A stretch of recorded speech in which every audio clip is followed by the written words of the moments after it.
Brought to you by V-Guard. सर्वांना नमस्कार. आपले अध्यक्ष पांडुरंगजी सांडगोर, सुखरूत आणि उपस्थित सर्वच माझे पत्रकार मित्र मैत्रिणी. खरं तर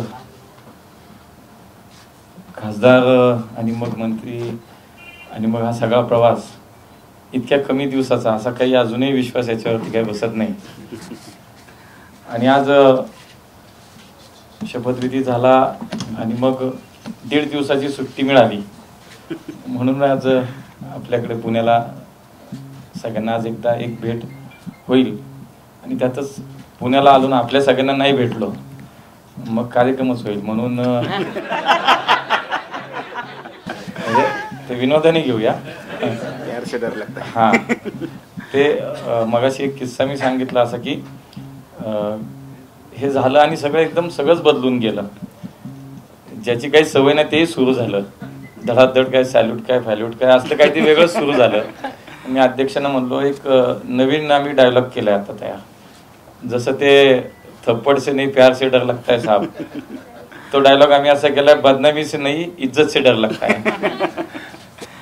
गमतीचा भाग आहे. खूप प्रेम आणि खूप या सगळ्या याच्यामध्ये मनापासनं या सगळ्याचा आनंद वाटतो की एक सर्वसामान्य कार्यकर्ता, कुठली राजकीय पार्श्वभूमी नाही आणि एक बूथ स्तरावरती काम केल्यानंतर आज मागच्या 30 वर्षानंतरचा संघटनेतला प्रवास, लोकप्रतिनिधी प्रवास आणि आज इथपर्यंत आला.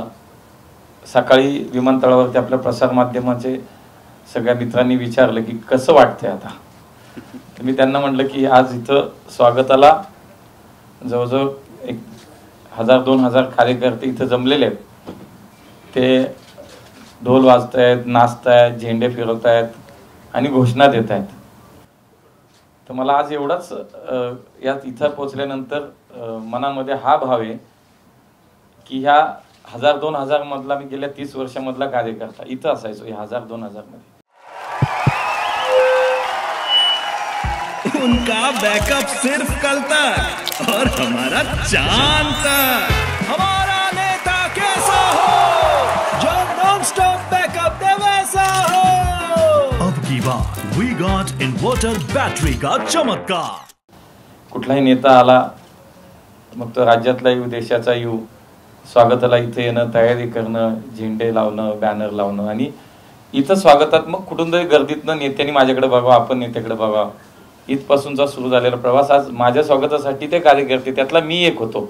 मला असं वाटतं की ती भावना आज खूप मला प्रकर्षाने जाणवलं की हे माझ्या पक्षात असं होतं. त्याचं पुन्हा एकदा एक उदाहरण मी माझ्या रूपानं पाहतो की अत्यंत सर्वसामान्य कार्यकर्ता तो प्रवास केंद्रीय मंत्रिपदापर्यंतचा. त्यामुळे एक मनापासून सगळ्या माझ्या पक्ष नेतृत्वाला धन्यवाद देईन. माननीय मोदीजींनी, अमितभाईंनी, नड्डाजींनी, माननीय देवेंद्रजी आहेत, माननीय बावनकुळे साहेब आहेत, आमचे चंद्रकांत दादा आहेत, त्या सगळ्या गडकरी साहेब, या सगळ्या मंडळींनी माझ्यावरती जो काही विश्वास व्यक्त केला आहे. खरं तर मलाही स्वप्नात वाटलं नव्हतं असं काही होणार आहे. म्हणजे ज्या दिवशी मोदीजींचा शपथविधी होता त्या दिवशी मी त्या शपथविधीला आपल्याला जायचं म्हणून 1 दिवस अगोदर गेलो, 2च दिवसाचे कपडे घेऊन गेलो होतो आणि शपथविधी संध्याकाळचा होता आणि सकाळी 9 वाजता झोपेतच होतो. मला संध्याकाळी जायचं शपथविधीला. 9 वाजता नड्डा साहेबांच्या PA फोन आला आणि तो आमचा त्याचं नाव बरंच आहे, तर त्याचा फोन आला आणि म्हटला की साहब को बात करनी आपसे. तर मला असं वाटलं की आदल्या दिवशी नड्डा साहेबांच्या ऑफिसमधून एक मेसेज सगळ्या खासदारांना आला होता की उद्या शपथविधी झाल्यानंतर सगळ्यांनी माझ्या घरी स्नेहभोजनाला या. म्हणून मला असं वाटलं की जेवढे जमेल तेवढ्या लोकांशी बहुतेक साहेब बोलत आहेत. तर त्यांनी मला फोन केला, मुरली जी कहाँ हो, पुणे में हो या दिल्ली में हो. मी म्हणलं साहेब दिल्ली में हो. तो एक काम करो, असं थोडा पॉज घेतला. मी म्हणलं आता काय, मला काय कळलं, म्हणलं एक शक्यतो पॉज घेतलं, म्हणलं काहीतरी गडबड दिसते. तो एक काम करो 11 बजे PM हाऊस आ जाओ, आपको शाम को शपथ लेनी है. मला काही सुधारणा, मी नक्की बघतो की तेच आहे, आवाज तोच आहे का तेच बोलतायत, मला काही माहित नाही.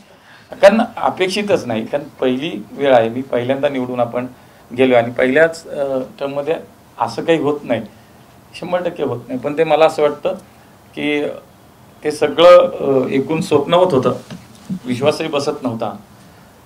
पण दुसऱ्या बाजूला दडपणही येत होतं की आता मात्र हे काहीतरी वेगळंच चाललंय.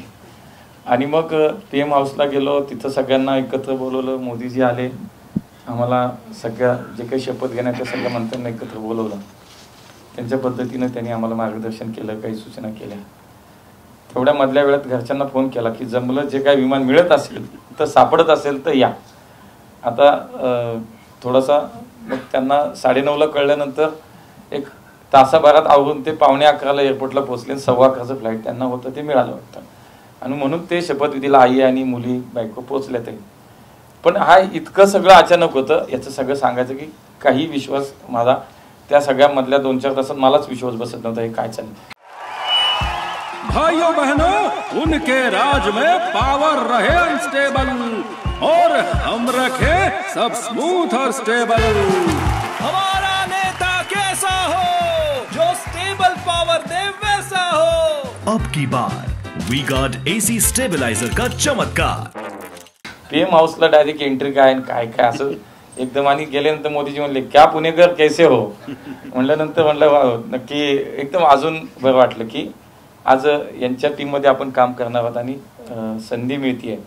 खूप बरं वाटलं. शपथविधी घेताना सुद्धा ते एक दडपण होतं आणि शेवटून 3रा नंबर होता.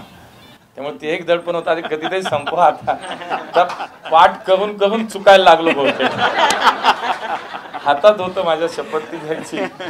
आता ते पाठ तरी किती वेळा म्हणलं पाठ एखादी सही आपण सारख्या मारत बसलो की चुकते शेवटी. तसं ते पाठ करता करता शब्द चुकायला लागले का काय असा संशय यायला लागला. म्हणलं ते खिशातच ठेवून दिलं. आणि तो एक वेगळा आयुष्यातला क्षण होता की या सगळ्या प्रवासामध्ये खूप माझ्या नेत्यांनी माझ्या पक्षाने मला संधी दिली. आणि विशेष मी पुणेकरांना धन्यवाद देईन. पुणेकरांचा हा सन्मान यासाठी म्हणेन की विठ्ठलराव गाडगिळानंतर पुण्यातून लोकसभेचा खासदार निवडून गेलेला मंत्री हे 40 वर्षानंतर घडते. म्हणून मला असं वाटतं प्रत्येक पुणेकराचा सन्मान आहे, प्रत्येक पुणेकराला हा मान आहे की ते आता मंत्री झालाय. आणि म्हणून स्वाभाविकपणे पुणेकरांच्या आता अपेक्षाही वाढल्यात, कामही खूप करायचं आहे. 2 खाती जेव्हा मिळाली तेव्हा सिव्हिल एव्हिएशन आणि सहकार खातं. पण सहकार खातं म्हटल्यानंतर परत पोटात गोळा आला की आता बिग बॉस बरोबर काम करायचं आहे. म्हणजे खरं तर ज्यांना भेटण्यासाठी आमच्यासारखे कार्यकर्ते आमच्या नेत्याला भेटण्यासाठी आम्ही खूप प्रयत्न करतो. कधीतरी भेट व्हावी, ओळख व्हावी, नावाने हाक मारावी आपल्याला कधीतरी, अशी धडपड असते कार्यकर्त्याची. स्वाभाविक 30 वर्षाचा आमचा सगळा त्यात स्वाभाविक असं वाटतं ना की हे काहीतरी व्हावं. तर आज त्यांच्यावर काम करायचं आहे. 2 बैठका झाल्या. त्यामुळे खरं तर हे सगळं करत असताना आता जबाबदारीची जाणीव, माझ्या पुणेकरांनी मला इतकी मोठी संधी दिली आहे. त्यामुळे आता खूप पुढच्या काळामध्ये 5 वर्ष हे जबाबदारीची जाणीव आहे. या पुणे शहराला जसं प्रचारापूर्वी म्हणत होतं की देशातील सर्वोत्तम शहर करायचं. सर्वोत्तम शहर करायचं म्हणजे काय करायचं तर सर्वार्थानं सर्वदृष्ट्या शहराचे अनेक विषय आहेत. पुढच्या 50 वर्षाचा पुण्याचा विचार करून आपल्याला काम करायचं आहे. दिलेली संधी जी आहे, दिलेली जी काही जबाबदारी त्याला न्याय द्यायचं काम केलं पाहिजे. मी 30 वर्षाच्या काळामध्ये संघटनेत खूप काम केलं. वॉर्डचा अध्यक्षपासून मी आज महाराष्ट्राचा पक्षाचा सरचिटणीस म्हणून वॉर्ड अध्यक्ष, शहराचा विधानसभेचा अध्यक्ष, शहराचा युवक अध्यक्ष, शहराचा सरचिटणीस, असं खूप संघटनेतही काम केलं. आणि आज लोकप्रतिनिधी म्हणून गेली 20 वर्ष नगरसेवक, 2.5 वर्ष महापौर म्हणून काम करता आलं. त्यामुळं प्रशासकीय कामाचा थोडा अनुभव असला तरी हे आणि ते खूप वेगळं आहे. म्हणजे पहिले काही दिवस तर नक्की शिकायलाच लागतील. त्यामुळे झाल्यानंतर मागचे 4-5 दिवस सातत्यानं ब्रीफिंग घेणं किंवा अधिकाऱ्यांसमेत बैठका घेणं, कामाची माहिती करून घेणं, नक्की सिव्हिल एव्हिएशनमध्ये कामाचं स्वरूप काय आहे, इथलं प्रशासकीय सगळी यंत्रणेचं स्ट्रक्चर काय आहे, स्कोप ऑफ वर्क काय आहे, आपल्याला कुठल्या अधिकाऱ्याकडे काय याचं केलं. सहकार खात्याचंही आमचं 2 बैठका माननीय अमित भाईंच्यासोबत झाल्या. त्यामुळे एक सुरुवात आहे. आणि मला असं वाटतं की प्रत्येकाला आता ती उत्सुकता संपली आणि एक आनंदाचा क्षण होता, तोही सगळ्यांनी आता साजरा केला. सगळ्यांना बरं वाटलं. आता कधी माझी परीक्षा सुरू होणार आहे ती म्हणजे कामाची. तेव्हा खूप अपेक्षा आहेत पुणेकरांच्या, खूप काम करायचं आहे आणि मला काम करायला आवडतं. मी एखादा विषय जर हातामध्ये कामाचा घेतला तर मी त्याचा खूप पाठपुरावा करतो सातत्यानं. मागच्या 2-3 दिवसात पुण्यातल्या अनेक विषयासंदर्भात इथं यायच्या आधी म्हटलं तुमच्याबरोबर बसायच्या आधी काहीतरी घेऊन यायला पाहिजे म्हणून 2-3 दिवस बऱ्यापैकी काही ना काही सुरुवात पुण्यातल्या काही विषयासाठी करून आलो, भेटीगाठी केल्या, त्यामुळे कामच करायचे असा सगळा मनामध्ये विचार आहे. सहकार हा तर खरं तर सहकाराकडून समृद्धीकडे आपण म्हणतो, त्यामुळे हा एक मोठा आपल्या महाराष्ट्राचा तर सहकार हा एक आत्मा आहे. समाजातल्या अगदी शेवटच्या माणसापर्यंत, शेतकऱ्यापर्यंत त्याला समृद्ध करायचं, तर सहकाराचं एवढं मोठं जाळं महाराष्ट्रात, तर ते पुढच्या काळामध्ये ते अधिक शक्तिशाली करणं, त्याला आत्मनिर्भर करणं, शेवटच्या संस्थेला सुद्धा.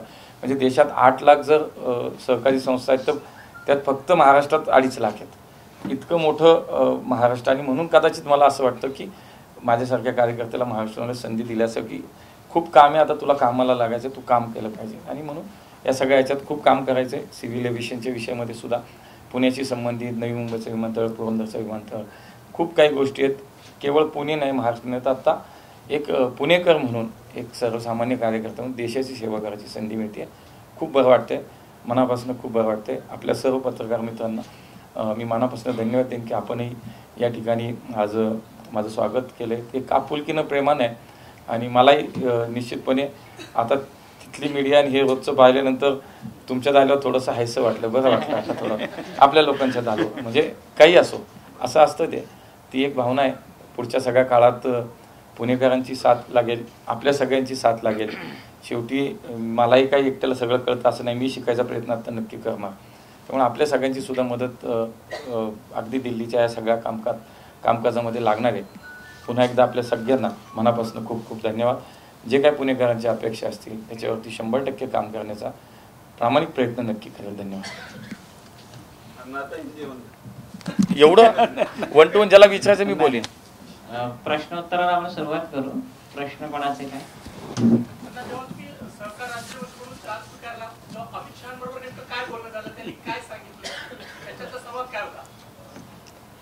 सगळा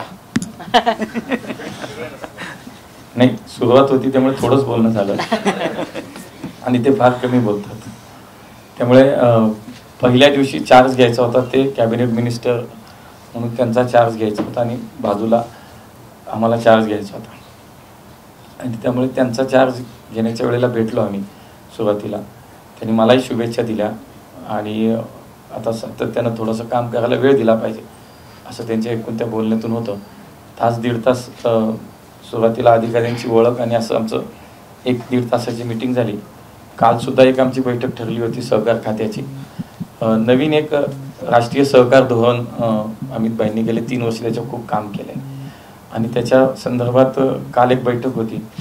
ती काही बैठक झाली नाही, पण आपल्या पुण्यातल्या 2-3 विषयासाठी मी त्यांना भेटायला गेलो. कारण विमानतळाच्या संदर्भातले 2 विषय जे आहेत ते होम मिनिस्ट्रीशी संबंध आहेत. त्यामुळे मी त्यांना भेटायला गेलो. त्यावर ते मलाच म्हटलं, रे मुरली तू पुणे नहीं गया क्या? तो बोले साहब आपने तो आज मीटिंग रखी तो तुम्हें नहीं गया. ठीक है ठीक है, तो आज पोस्टपोन हो गए, तू जा क्या. थोडंसं वरच्यावर थोडं आता बोलणं सुरू झालं, पण मला असं वाटतं की कडक हेडमास्टर म्हणूनच त्यांच्याकडे मी पाहतो. त्यामुळं काम करावं लागणार आहे, एक वेगळं दडपण निश्चितपणे आहे. माझा एक विषय आहे, आता 28 तारीखला पत्रकार काय खरं नाही. आज हे नाही फक्त पत्रकारांनी प्रश्न विचारा इथं.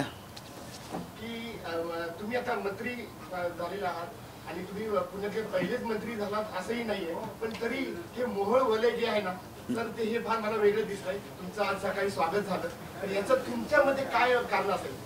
काय असं आहे तुमच्यामध्ये? माझ्यामध्ये काही नाही आहे. मला आता संधी दिली आहे, मला काम करायचं आहे. जे नेमून दिलं मी म्हणालो तसं 30 वर्षात जी जबाबदारी मिळाली ती मी पूर्ण करण्याचा प्रयत्न केला.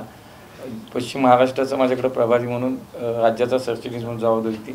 गेल्या 2 वर्षात पश्चिम महाराष्ट्रात सगळ्या जिल्ह्यामध्ये संघटनात्मक विस्तारासाठी प्रवास करणं, राज्यातल्या वेगवेगळ्या भागात संघटनेच्या कामासाठी प्रवास करणं, हे जे काम दिलं महापौर म्हणून जबाबदारी होतं ते शहराची. त्यावेळेला या शहराचा प्रथम नागरिक म्हणून, एक पालक म्हणून त्यावेळेला जे काम मला करणं अपेक्षित होतं ते मला असं वाटतं की फोकस हाच राहिला. जे दिलं तेच काम केलं पाहिजे आणि ते काम उत्तम केलं पाहिजे, त्याच दृष्टीने मी पाहतोय. जेव्हा राज्यमंत्री म्हणून आपल्याला शपथ घ्यायला बोलवलं होतं त्यावेळेला अजून तुम्हाला हे दिलेलं होतं खातं, तर कोणकोणती खाती डोक्यात होती की हे मिळतील? खरं तर मी तिथं शपथ घेतोय, मला मंत्री केलं हे पहिलं विश्वास बसत नव्हता. खात्याचा विचारच डोक्यात नव्हता. तरी लोकच बोलायला लागली होती की क्रीडा मंत्री होणार का काय, क्रीडा खाते मिळणार का काय. मला काहीच माहित नव्हतं, मी कुणाशी बोलत नव्हतो. जे देईल ते मुकाट्याने घ्यायचं आणि काम करायचं. हे पण चांगलं काम आहे ना. मी शेतकऱ्याचं पोरगा सहकारात काम करणार आहे. तुम्ही स्वतः पैलवान आहात, तर पैलवानांबद्दल असं बोललं जातं की डोक्यापेक्षा ताकदीने जास्त काम करतात. प्रतिमा कुठेतरी मोडली तर त्याबद्दल काय सांगता? बघा, तुम्ही कुठल्याही खेळाला मी नाव ठेवणार नाही. सगळे खेळ चांगलेच आहेत, सगळे खेळ. पण कुस्तीसारख्या खेळाचा नीट विचार करा. 3 मिनिटाचा एक राऊंड असतो. 3 मिनिटात 100 डाव करतात दोन्ही पैलवान मिळून. सेकंदापेक्षा कमी वेळात डाव बदलतात. तो डोक्यात येतो तेव्हाच घडतो. इतके हुशार असतात पहिला, लक्षात घ्या.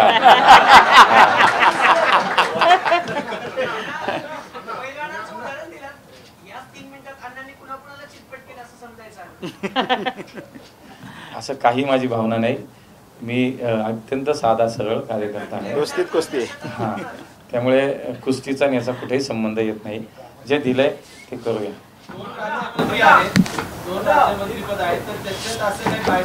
अजून नाही झालं पण ते होईल. एक हरियाणाचे आहेत जे मागचे 10 वर्ष मंत्री आहेत. म्हणजे मोदीजींच्या सरकारमध्ये मागचे 10 वर्ष ते MOS म्हणूनच काम करतात. सिनियर लीडर आहेत हरियाणाचे. ते राज्यातही मंत्री होते. आत्ताही 10 वर्ष ते केंद्रीय राज्यमंत्री म्हणून वेगवेगळ्या खात्यांमध्ये त्यांनी काम केलं आहे. त्यामुळे कामाचं वाटप अजून नाही, पण मला असं वाटतं कदाचित पुढच्या काही दिवसामध्ये ते नक्की होईल.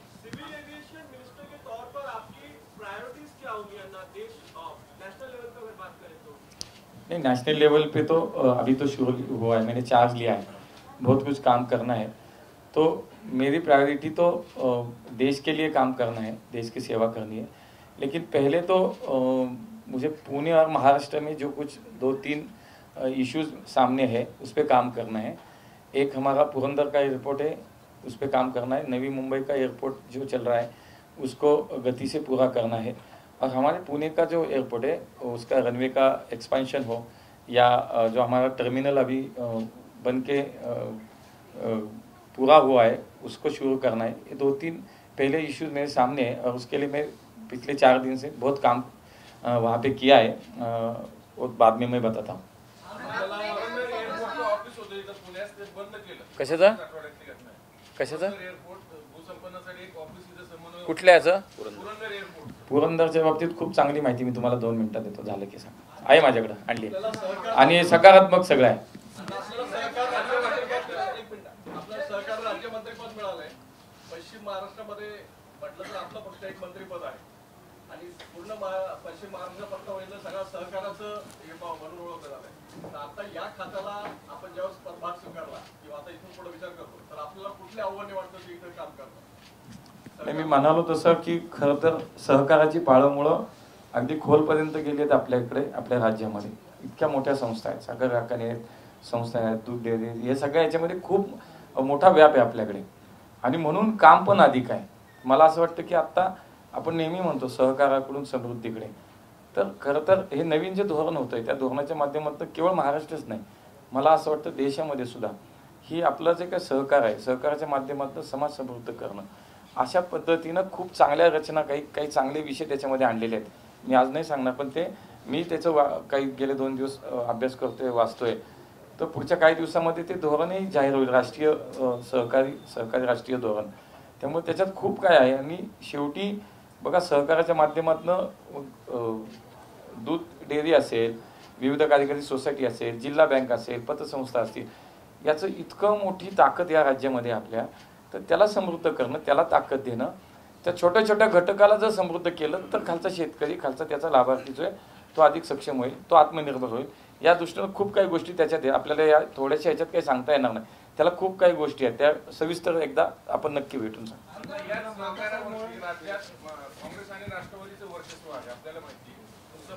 असं नाही आता काय राहिलं बाबा. मी तुम्हाला सांगतो, आमच्या सोसायट्या किंवा आमच्या नेत्यांच्या कारखाने, जिल्हा बँक तुम्हाला मी लाईनीनं सांगू शकतो. आज आमच्याकडं आमच्या पक्षाचे नेते असतील, माननीय अजितदादांचे असतील, शिंदे साहेबांचे, प्रत्येकाच्या नेत्यांचे किंवा तिथल्या कार्यकर्त्यांच्या सगळ्या याच्यामध्ये संस्था आहेत. साखर कारखाने आहेत, जिल्हा बँक आहेत, पतसंस्था आहेत, दूध संघ, जिल्हा दूध संघ आहेत, खूप मोठ्या संस्था मोठ्या संख्येनं हे आमच्याकडे आहेत. त्यामुळे आता हे पहिल्यासारखं आता राहिलं नाही की त्या संस्था म्हणजे फक्त एक विशिष्टच काही मंडळांची मनोबल, हे संपलं आता.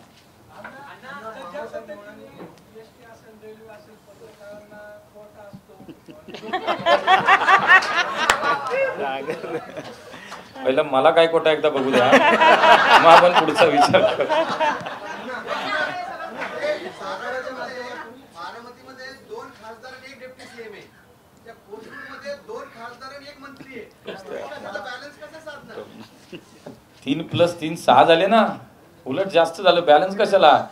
6 डब्याची गाडी झाली आता. म्हणूनच पुणे नाशिक रस्त्याची अलाइनमेंटच बदल. नाही 6 डबे झाले आता. 6 डबे झाल्यामुळे पुण्याचा तुम्ही विचार उलट चांगला करा, सकारात्मक करा. आता सगळे मिळून बघा, निवडणुका झाल्यानंतर लोकप्रतिनिधी असेल, सरकार असेल, हे सर्वांसाठी असतं. तेव्हा माझं तर मत असं आहे की आम्ही सगळ्यांनी एकत्र काम केलं पाहिजे. मी पुढाकार जेव्हा वाटेल तेव्हा मी 4 पावलं नाही, मी 10 पावलं पुढे जाईल. पण मला असं वाटतं की उलट त्याचा असा विचार करू की 6 लोकप्रतिनिधी आज देशाच्या राजकारणामध्ये काम करणार आहेत, केंद्रामध्ये काम करणार आहेत. त्यामुळे पुणे जिल्ह्यासाठी, महाराष्ट्रासाठी खूप काही चांगलं करू शकतो, असं करू.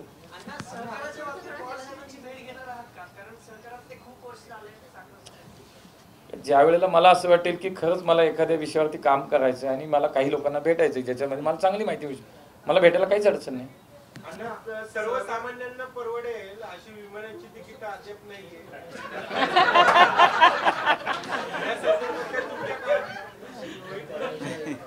तुम्ही मंत्री झाल्यामुळे तिकीट वाढली.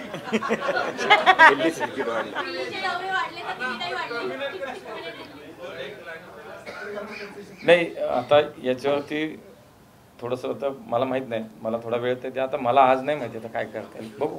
आमच्या कॅबिनेट मिनिस्टर जे आहेत त्यांनी त्या दिवशी घोषणा केली आहे की खूप चांगल्या पद्धतीनं सर्वसामान्य माणसाला परवडेल अशा पद्धतीनं विमानांचे दर, तिकीट दर हे निश्चितपणे त्याच्या आवाक्यात येतील, यासाठी आम्ही काम करणार आहोत.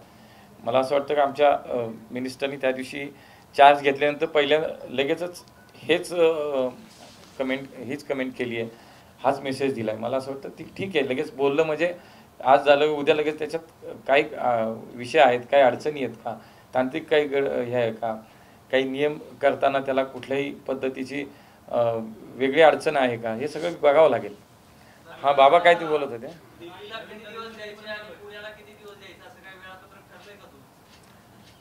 आता तरी शनिवार रविवार घरी जा म्हणतायत, माहित नाही पुढचं काय. पुढचं अधिवेशनाच्या काळात तेही बंद होणार आहे. आता काय माहिती, आता परवा तर सोमवारी परत बैठक आहे, मंगळवारी आसामला जा म्हणलेत. आता ड्रेस कोड नाहीये, ड्रेस कोड काही नाहीये, फक्त काही गडबडवाला ड्रेस नको. विमानतळावर झालं तसं. मला पुणेकरांनी निवडून दिलंय. मला शेवटी मी देशात जरी फिरलो, काम करायला मला जरी मिळालं, तर शेवटी माझं मूळ हे आहे, ज्या पुणेकरांनी मला निवडून दिलंय त्यांच्या अपेक्षा आहेत, त्यांच्यासाठी मला 100% उपलब्ध राहिलाच पाहिजे. आणि त्यामुळे कितीही व्यस्त असलो, कितीही देशाचं राजकारण किंवा खातं म्हणून मला प्रवास करावा लागला, सरकार म्हणून, तरी पुण्याकडे कधीच दुर्लक्ष होऊ शकत नाही. मी त्याचं व्यवस्थित नियोजन सुरू केलं आहे. आता तरी शनिवार रविवार पुण्यात राहणारच आहे.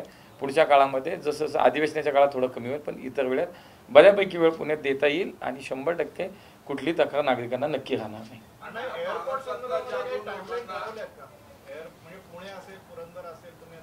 कामाचा विषय ना, मी सांगतो, म्हणजे हे सगळं झालं की मी सांगतो. माझ्याकडे 2-3 सांगतो दोन्ही तिन्ही विषय सांगतो.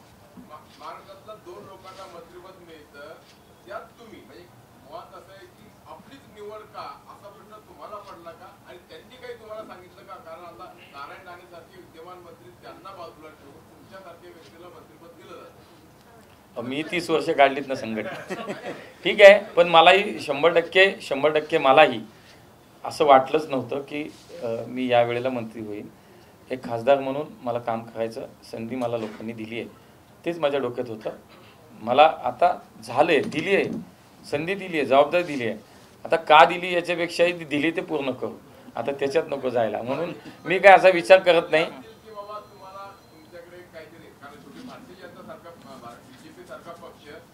पक्ष नेतृत्वाला नाही, आता तरी करायच्या अगोदर काहीच बोलले नाहीत, आता केल्यावर बोलतील की काय काम करायचं. आणि मला जे दिलेलं काम असेल, मला असं वाटतं ते मी जर नीट केलं पाहिजे आणि मी नीट करील, मी चांगलं करील असा कदाचित विश्वास पक्ष नेतृत्वाला असावा, म्हणून त्यांनी मला संधी दिली. काही महत्वाच्या शहरांना डायरेक्ट फ्लाईट आहेत, पण अनेक महत्वाची शहर अजूनही जोडली गेली नाहीत. उदाहरणादाखल पुण्यावरून अयोध्येला अजूनही डायरेक्ट फ्लाईट नाहीये, तर अशाच पद्धतीने स्लॉट वाढवण्याची मागणी खूप दिवसांपासून होती पुण्याची, त्या संदर्भातलं आपलं काही धोरण आहे? नाही, जितकं त्याच्यामध्ये आपल्याला लोकांच्या अपेक्षा पूर्ण करता येईल, जितकं त्याच्यामध्ये काम करता येईल ते करायचंच आहे. फक्त त्याच्यात जे काय तिथल्या आत्ता अडचणी आहेत त्यासाठी पहिलं तिथले छोटे छोटे विषय ते संपले पाहिजेत. आपल्या एअरपोर्टचे एक मोठं काम आहे की आपल्याला रनवेचं एक्सपान्शन करणं. हे झालं तर आपल्या इंटरनॅशनल फ्लाईट्स किंवा फ्लाईंग आपलं ते सुद्धा वाढणार आहे. तर त्याच्यासाठी काय करायचं ते मी आता थोडंसं तुम्हाला सांगणार आहे सगळ्यांना.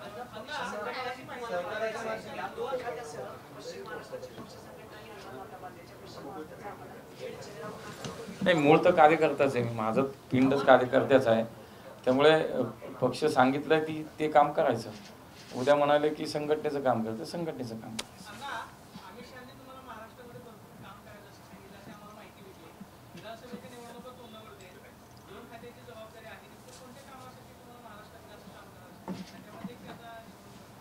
कमी अधिक असं नाही ना म्हणता येणार. दोन्ही खाती दिले, दोन्ही खात्यात काम करायला लागेल. त्यामुळे कमी अधिक असं होणार नाही. त्यामुळे दोन्ही खात्यांना न्याय दिला पाहिजे, दोन्ही जबाबदारीने न्याय दिला पाहिजे. असं काय होत नाही की तुम्ही ह्याच्यात जास्त करा नाही. त्यामुळे दोन्हीकडे काम करायला लागेल. मी तुम्हाला देतो ती माहिती सगळी. नवीन करण्याचं म्हणजे आता तर चार्ज घेतलेला एकच दिवस झाला. हा, चार्ज तर एकच दिवस झाला चार्ज घेतलेला. त्यामुळे आता थोडं तुम्ही फार काही पुढचं याच्यात रोज आठवड्यानं भेटत जाऊ.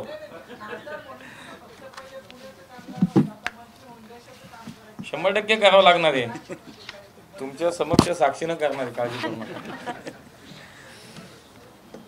पुरंदरच्या विमानतळा संदर्भात ज्या वेळेला खरं तर चार्ज घेतल्यानंतर प्रामुख्याने 3 विषय समोर आले. एक पुरंदर, एक नवी मुंबई आणि आपलं विमानतळ जे पुण्याचं आहे. त्या प्रत्येक ठिकाणचे विषय वेगळे होते. तर पुरंदरचा विमानतळ जो विषय होता त्याची थोडी हिस्ट्री आपल्या सगळ्यांनाच माहिती, मी काय फार खोलात जाणार नाही. 2018ला Maharashtra airport development company limited म्हणजे ज्याला आपण MADC म्हणतो, यांनी या ठिकाणी केंद्राकडे प्रस्ताव पाठवला होता. MOCला म्हणजे आमचं जे खातं आहे त्याच्याकडे आपण मिनिस्ट्री ऑफ सिव्हिल एव्हिएशन आमच्याकडे तो प्रस्ताव त्यावेळेला 2000ला पाठवला होता. आणि त्याची साईट ज्याला आपण 1A जी सुरुवातीला साईट जी लोकेशन जे आपण ठरवलं होतं तर ते 1A या नावानं आपण तिथं काम सुरू करायचं म्हणून वरती मंत्रालय या खात्याला आपल्या MADCनी प्रस्ताव पाठवला होता. आणि तो प्रस्तावही त्यावेळेला मान्य मला असं वाटतं युतीचं सरकार राज्यामध्ये होतं, देवेंद्रजीच्या सरकारने त्या प्रस्तावाला मंजुरी दिली होती. परंतु 2021ला परत सरकार बदलल्यानंतर महाराष्ट्र राज्यातील सरकार बदलल्याने त्यांनी जागा बदलण्याचा निर्णय घेतला. स्थानिक काही इश्यूज असतील का, मला आता त्याच्यात नाही जायचं का कशासाठी. आणि मला वाटतं आपणही जाऊ. आता कामाचा विषय आपण 5A नावाचा एक नवीन लोकेशन आयडेंटिफाय करण्यात आलं आणि त्या ठिकाणी हा सुधारित प्रस्ताव MOCला देण्यात आला, मिनिस्ट्री ऑफ सिव्हिल एव्हिएशनला आमच्या खात्याला.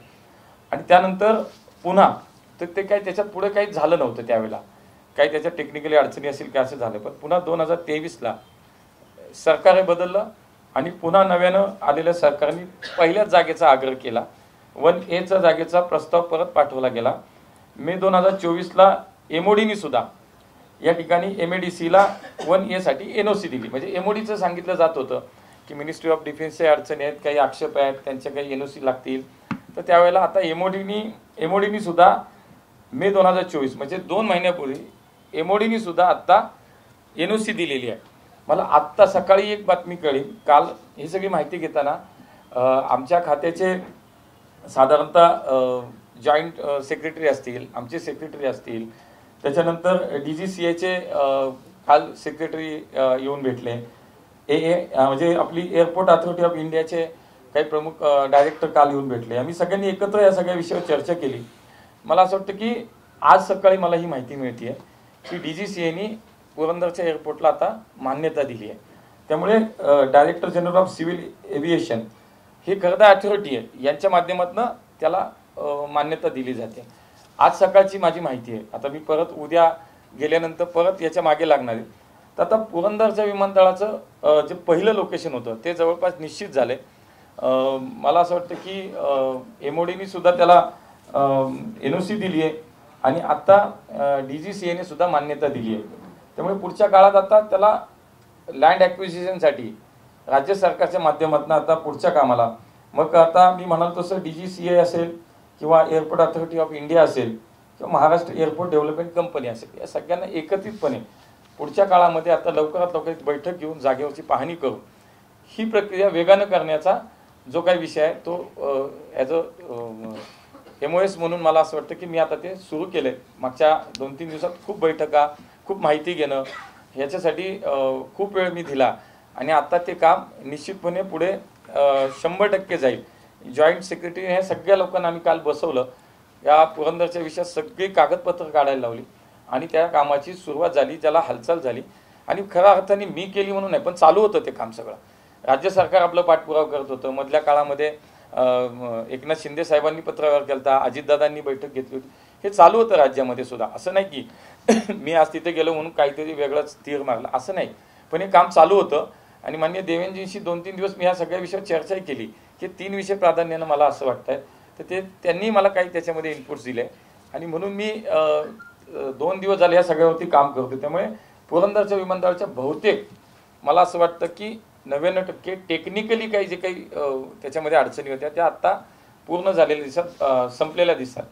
आता विषय राहील लँड ॲक्विजिशनचा. तो राज्य सरकार तयार आहे, त्याच्यामध्ये कुठंच अडचण आहे. त्यामुळे ही प्रक्रिया वेगानंच सुरू होईल, मला याच्यात आता शंका वाटत नाही. एक दुसरा विषय जो होता पुण्याच्या आपल्या विमानतळाचं रनवेचं एक्सपान्शन, आता याच्यामध्ये सुद्धा खूप दिवस काम चाललंय. म्हणून मी काल 2 दिवस झालं त्याचीही माहिती खूप घेतली आणि उद्या सकाळी 11 वाजता पुणे विमानतळाचे आपले जे काही एअरपोर्ट डायरेक्टर असतील, डिव्हिजनल कमिशनरला मी त्या ठिकाणी उद्या बोलवलं आहे आणि उद्या एक बैठक सकाळी 11 वाजता याच विषयाची लावली आहे. आता याच्यामध्ये आपण जर पाहिलं तर आपल्याकडं रनवेचं एक्सपान्शन खूप महत्त्वाचं आहे. खूप दिवस झालं मागणी, 60 लाख लोकसंख्या झाली. PCMC PMRDA जर धरलं तर आपण खूप कुठे जातो आणि ही शोकांतिका आहे नक्कीच की इथून मागच्या सगळ्या काळामध्ये हे काम थोडंसं आपल्याकडनं प्रयत्न झाले असतील पण पूर्णत्वाला नाही गेलं. म्हणून आता आपण काय केलं की ह्या सगळ्या याच्यामध्ये जवळपास 35 एकर जागा ही आवश्यक आहे, तरच आपल्याला D आणि E टाईपची विमानं जी आहेत ती इथून उड्डाणं घेऊ शकतील. आता फक्त C टाईपचं विमान आपल्या इथून उड्डाण करतं, ते म्हणजे काय 24 मीटर ते 36 मीटर रुंदीचं C टाईपचं. जर उद्या आपल्याला हे सगळं झालं तर आपल्या इथून D म्हणजे 36 मीटर ते 52 मीटर आणि E म्हणजे 52 मीटर ते 65 मीटर अशा टाईपची सुद्धा विमानं इथून उड्डाण घेतील. आणि त्यासाठी मग देशांतर्गत असेल किंवा आंतरराष्ट्रीय असेल आपल्याला खूप मोठ्या प्रमाणामध्ये ही उड्डाणं किंवा इथून प्रवास लोकांना करता येण्यासारखं आहे. आता यासाठी म्हणून काल एक आमच्याच मंत्रालयाच्या अधिकाऱ्यांची मी एक बैठकही घेतली. लवकरच MOC म्हणजे आमचं मंत्रालय असेल, MOD असेल आणि राज्य शासनाचं भूसंपादनाच्या विषयात आता आम्ही तिघांना एकत्र करणार. मी इथून उद्या बैठक घेतल्यानंतर तिन्ही जे काही अथॉरिटीज आहेत या तिघांना एकत्र माननीय मुख्यमंत्री साहेबांना भेटीन, आमच्या दोन्ही उपमुख्यमंत्र्यांनाही भेटणार आहे आणि या संदर्भामध्ये, कारण शेवटी भूसंपादन हे केंद्रातनं होत नाही, आमच्या खात्यातून होत नाही कुठल्याच खात्यात, त्याला राज्य शासनानंच भूसंपादनासाठी पैसे द्यावे लागतात. मग हे भूसंपादनाचे पैसे कसे द्यावेत, राज्य सरकारने द्यावेत, खाली मग त्याचं महापालिका आहे, PMRDA, PCMC आहे, अशा लोक एकत्र येऊन काय करावं का. त्यामुळे या 35 एकरच्या नेमकं आपल्याला भूसंपादनाचा योग्य चांगला आणि लवकरात लवकर आपल्याला असा कुठला ऑप्शन आहे की ज्याने आपण या जमीन 35 एकर जमीन आपण ताब्यात घेऊ शकतो. त्यामुळे त्याची हालचाल 2 दिवस झालं आपण या सगळ्यात घेतोय. त्यामुळे आमचे कॅबिनेट मंत्री जे आहेत राममोहन नायडू, मी त्यांच्याशी परवा बोललो.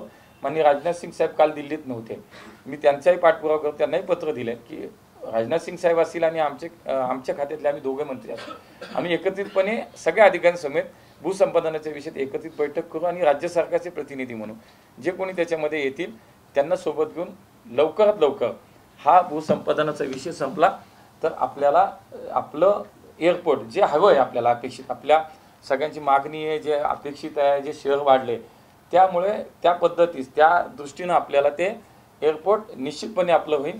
पण त्या कामाला आता गती आली. मी तुम्हाला सांगतो आज पहिली 2-3 दिवसाची माझ्या ह्या सगळ्या ह्याच्यामध्ये, पण आता पुढचा सगळा काळ आहे, वेळ खूप काम करायचं. हे दोन्ही विषय मला असं वाटतं लवकरात लवकर आपण मार्गी लावू.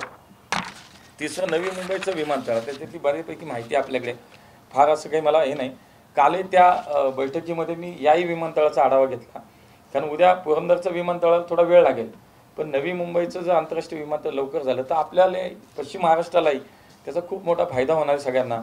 त्यामुळे काल जी काही बैठक घेतली त्याच्यामध्ये काही गोष्टीच्या पुढे आल्या. तर हे PPP मॉडेलवरती होणारं विमानतळ जुलै 2007ला केंद्र सरकारची त्याला मान्यता मिळाली आणि इतकं मोठं की एका वर्षात जवळपास 2 कोटी प्रवासी प्रवास करतील इतकी क्षमता असलेले हे विमानतळ आहे. आता काल जर मी पाहिलं ते पुढे घेतलं जवळपास 71% काम विमानतळाचं पूर्ण झालेलं आहे. खरं तर डिसेंबर 2024ला विमानतळाचं काम पूर्ण होणं अपेक्षित होतं, पण एकूण सगळी माहिती घेता असं लक्षात येते की मार्च 2025 पर्यंत त्या एअरपोर्टचं काम पूर्ण होईल. अशा काही जे काही चालू आहे काम त्या पद्धतीनं विश्वास वाटतो. उर्वरित कामं जी आहेत ती वेगानं पूर्ण करणं आणि लवकरात लवकर नवी मुंबईचं एअरपोर्ट हे पूर्ण करण्यासाठी म्हणून जे काही केलं 4-5 दिवसात मला वाटतं त्याच्यावरती थोडंसं काम मी केलं. शिवाय काल आपल्या टर्मिनलचा विषय बरेच दिवस झाला आपण टर्मिनल झाले पण ते चालू होत नाही. तर त्याच्यामध्ये 2 विषय होते. एका विषयाची पूर्तता झाली. दुसरा विषय खूप महत्त्वाचा होता जो CISF म्हणजे जो फोर्स आहे security force central industrial security force हे जे मनुष्यबळ आपल्याला लागत होतं ते काही आपल्याला अजून मिळत नाही आहे आणि म्हणून आपलं टर्मिनल पूर्ण होणे चालू होत नव्हतं. म्हणून काल माननीय अमित भाईंची मी भेट घेतली यासाठीच घेतली आणि त्यांना मी पत्रही दिलं की लवकरात लवकर आम्हाला जर मनुष्यबळ दिलं केवळ आणि केवळ त्याच्यासाठी आत्ता हे थांबलेलं आहे आणि त्यामुळे आम्हाला मनुष्यबळ लवकर द्या, आमचं टर्मिनल सुरू करायचं. त्यांनी तात्काळ मला सांगितलं मी लगेच करून देतो. ते पत्र लगेच त्यांनी त्यांच्या PS ला बोलवलं, पुढे दिलं. मला असं वाटतं की ते जर मनुष्यबळ आपल्याला लवकरात लवकर मिळालं तर आपलं टर्मिनल सुद्धा मला असं वाटतं की जास्तीत जास्त एक पुढच्या काही दिवसामध्ये मी तर महिन्याने काही दिवसामध्ये आपलं टर्मिनल सुरू होईल. अशा पद्धतीने 2-3 विषय होते जे पुण्याच्या या तिन्ही विमानतळाच्या संदर्भात होते. मला आत्ता सुरुवात आहे. मला प्राथमिक स्वरूपात जे काय करायचे ते ह्या 4-5 दिवसात हे सगळं केलं. आता खऱ्या अर्थानं त्याचा पाठपुरावा करणं, ते काम पूर्ण करून घेणं. पुरंदरचं विमानतळ आहे, आमच्या विमानतळाचं रनवेचं एक्सपेन्शन आहे, नवी मुंबईचं विमानतळ पूर्ण करणं असेल. शिवाय राज्यातल्या अनेक जिल्ह्यांमध्ये या विमानतळाची त्याची मी माहिती मागवली आहे.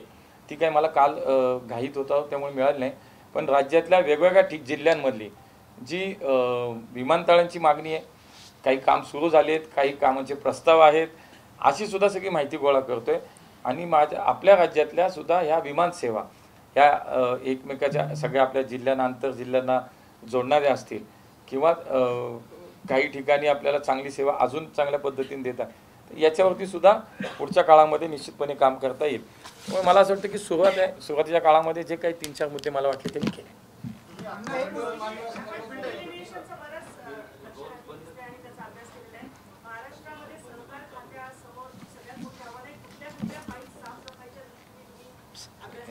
साफसफाई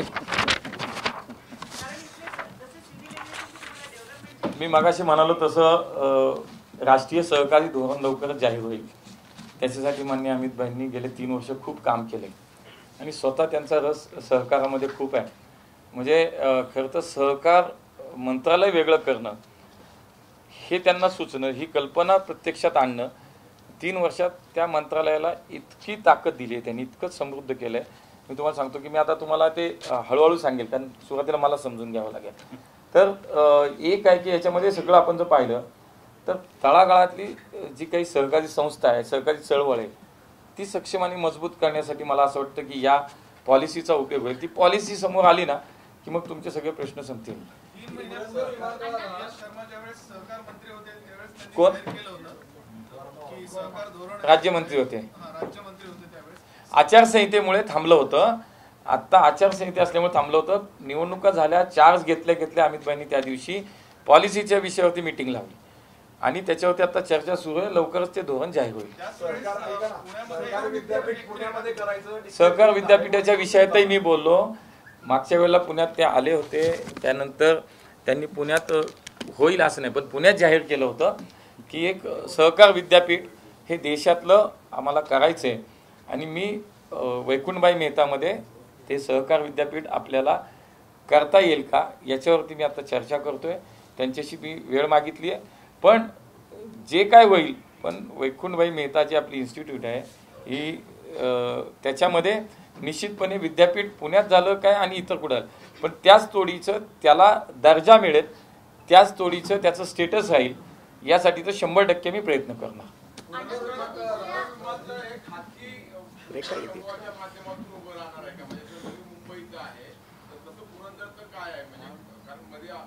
आता पहिलं ही प्रक्रिया पूर्ण होणं, जमीन ताब्यात घेणं, याची प्रक्रिया एकदा पूर्ण होईल, मग मला असं वाटतं त्याच्यावरती मी माहिती घेतो. ज्या 7 गावातून जागा जमीन घेतली जाणार आहे त्यांचा सुरुवातीपासून विरोध आहे, तर ते कसं शमवणार, काय त्यांचं? आता प्रक्रिया खूप पुढे गेली. मला असं वाटतं त्याच्याबद्दल काही ना काही ते नक्की झालं असेल, चर्चा झाली असतील, मार्ग काढले असतील, त्याशिवाय इतकं पुढे येणार नाही. तुम्ही आता म्हटलं की राज्यातील विमानतळांकडे लक्ष देणार आहे. आता विदर्भातील लोकसंख्या ही कोथरूडमध्ये राहते असं हा विदर्भातला. नागपूरला रोज विमान आहेत. मिनी विदर्भ कोथरूडमध्ये राहतो आणि अमरावतीचं विमानतळ पूर्ण झालंय. ती माहिती मागवली आहे, नक्की मी त्याची प्राधान्य अमरावतीला. बोल. दुसऱ्या खात्याबद्दल फार भरभरून बोलताय, नागरी उड्डाण बद्दल, पण सहकार त्या तुलनेला थोडं धाडसाचं तुम्हाला वाटतंय का? म्हणजे जेव्हा 2 खाते मिळाले थोडं धाडसाचं वाटलं का? उलट मला असं वाटतं की तिथं शिकायला खूप आहे. आता रोजच शिकायचं, कारण हेडमास्टर कडक एकदम अभ्यासू आहे, त्यामुळे तिथं शिकायला मिळेल खूप.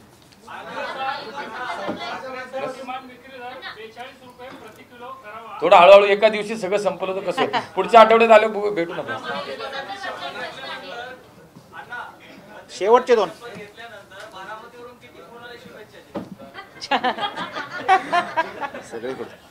खूप लोक सगळ्यांनी केले फोन, काहींनी मीडिया समोर दिले, काहींनी फोनवर दिले. धन्यवाद.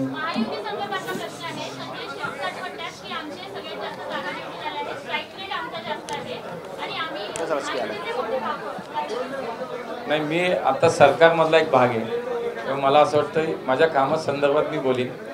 आमचे वरिष्ठ नेते आहेत, संघटनेचे नेते, ते याच्यावरती बोलतील. धन्यवाद. Brought to you by V-Guard.